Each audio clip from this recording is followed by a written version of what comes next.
ningitshela manje. Lokho kwalapha uhlala yedwa. Uthi ungayicabanga into efuna ukuyenza. La gogo leyani. Iyathaka. Ngagogo walapha ugogo.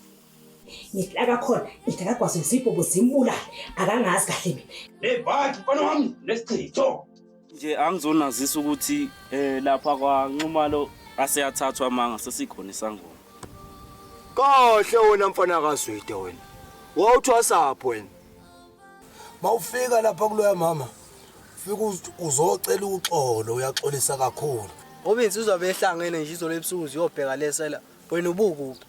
Awukhuluma indaba enkulu kwemsisi. Bahlahle la Nkosi ubukuphi izolo ebusuku.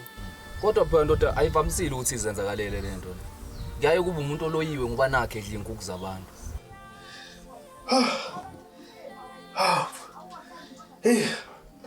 Hey ubungani usha umunye umhlahla ongasuka umphansi. Angakutshela nje zonke indaba zakhe, hayi ngakubhulela kulungisela.